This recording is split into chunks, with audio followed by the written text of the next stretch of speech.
Assalamualaikum warahmatullahi wabarakatuh.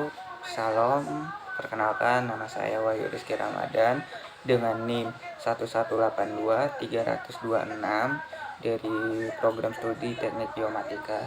Di sini saya ingin membahas beberapa poin mengenai kadester multiguna yang telah saya pelajari bersama Pak Yuda dan Pak Teo. Yang pertama itu bagaimana pendapat saya mengenai kadester multiguna, khususnya kadester 3D di Indonesia sendiri, sesuai dari faktor IT-nya, political will-nya, public goods-nya, dan hukumnya.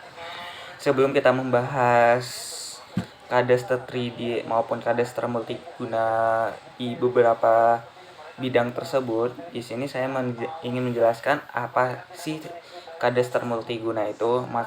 Kadester multiguna itu merupakan suatu sistem yang didesain untuk merekam, menyimpan, dan menyajikan informasi pemilikan maupun penguasaan tanah serta pemanfaatan tanah tersebut dan nilai tanah tersebut, dan juga menyimpan informasi tentang luasnya serta fungsional dari tanah tersebut atau bidang tanah tersebut. Singkatnya, kadester tersebut merupakan informasi pertanahan yang berbasis parsial yang memuat berbagai informasi terkait demi kepentingan maupun demi kepentingan tersebut. Kadester itu memiliki beberapa, salah satunya kadester 3D, di mana kadester 3D ini kedepannya itu diharapkan dapat mengganti kadester 2 dimensi sebagai sistem kadester. Dan kadester 3 dimensi nantinya dapat menjadi orientasi atau faktor dalam pembangunan, khususnya pembangunan vertikal. Kadester 3D juga merupakan sistem kadester yang melakukan pendaftaran dan memberikan gambaran baik hak dan wewenangan serta batasan-batasan. Beberapa yang kita bahas kadester, yang pertama itu di IT. Kenapa kadester memerlukan IT? Karena kita ini memasuki 4.0, di mana dekade ini sangat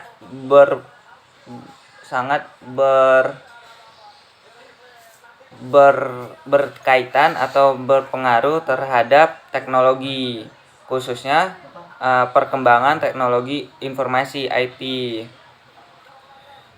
Dan dalam pembuatan kadester 3D itu kita memerlukan atau melibatkan IT.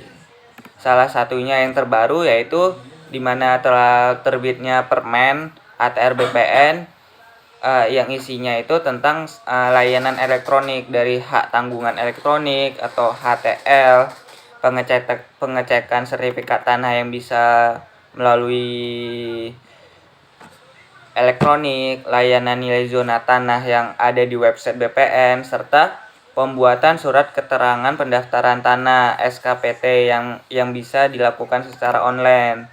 Nah, selain itu kita juga dengan berkembangan zaman juga kadester 3D juga berpengaruh dalam IT. Kenapa? Karena dalam kadester 3D nanti itu banyak basis-basis data yang dikelola atau disimpan secara sistematis dan struktur.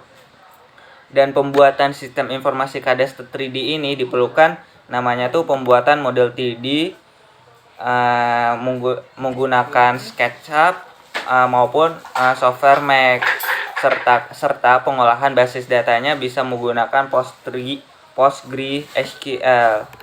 Serta dalam bidang hukum maupun political will-nya, pemanfaatan kadester 3D atau ruang bawah tanah, ruang bawah air, serta ruang atas tanah telah banyak dilakukan oleh negara-negara seperti Dubai, Thailand, London, Jepang, dan lain. Dan kini pemerintah Indonesia telah menggodok atau menyusun juknis mengenai kadaster 3D di Indonesia. Salah satunya itu hak pengelolaan, hak atas tanah, satuan rumah susun, dan pendaftaran tanah. Salah satunya itu telah dilakukan di Undang-Undang Nomor 11 Tahun 2020 tentang Cipta Kerja yang telah disusun oleh DPR di Omnibus Law. Dan di bidang hukumnya kadaster ini seharusnya telah terintegrasi terhadap data fisik dengan yuridisnya yang sudah diverifikasi substansinya di sistem kadaster 3D. Sistem kadaster 3D ini memuat ada 3 R, rights, restriction, dan responsibilities dari persil maupun ruang 3D-nya. Bagaimana terhadap public goods atau pemanfaatan kadaster 3D ini? Kalau pemanfaatan di masyarakatnya itu kedepannya kadaster 3D udah dapat digunakan. Salah satu contoh pemanfaatannya itu visualisasi sistem informasi pertanahan terhadap hak atas satuan rumah HMAS RS dengan pemanfaatan kadaster 3D. Serta pembahasan kedua tentang materi-materi apa saja yang telah saya dapatkan di semester ini. Materi dari awal kadaster multiguna itu kita membahas banyak hal dari kadaster.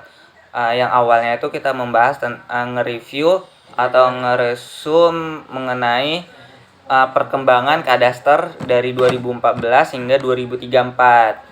Sedikit mengulas, kadaster 2014 itu berisi tentang hak-hak publik dan swasta serta pembahasan bagi pemilik tanah dan pengguna tanah. Sedangkan kadaster di 2034 memiliki visi, yaitu sebuah sistem kadaster yang memungkinkan orang-orang mudah dan percaya dalam mengidentifikasi lokasi bidang tanahnya, sehingga semua hak, batasan, dan tanggung jawab yang terkait merupakan tanggungan dari si pemilik bidang tersebut. Dan setelah UAS kita banyak membahas tentang landform maupun kadaster 3D di Indonesia. Karena kadaster 3D Indonesia ini kedepannya sangat dibutuhkan, sehingga Bapak Yuda dan Bapak Theo memberikan kami beberapa webinar dan diskusi mengenai kadaster 3D yang nantinya kami dapat memahami tentang kadaster 3D serta dapat memecahkan solusi karena ada beberapa permasalahan di lapangan. Dan kritik dan saran, pertama, mata kuliah ini membahas tentang kadaster, maka seharusnya difokuskan tentang kajian kadasternya. Tetapi di tugas besarnya itu membahas tentang juga bentuk 3D-nya atau ruang 3D-nya, sehingga fokus kami, tupoksi kami terbagi dua, yaitu mengenai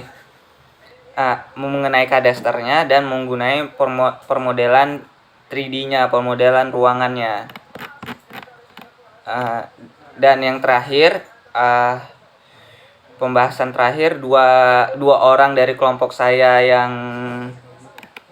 yang paling effort atau yang berpengaruh di kelompok saya, yaitu pertama Yolani Sundari, karena Yolani Sundari merupakan tim leader dari kelompok ini, sehingga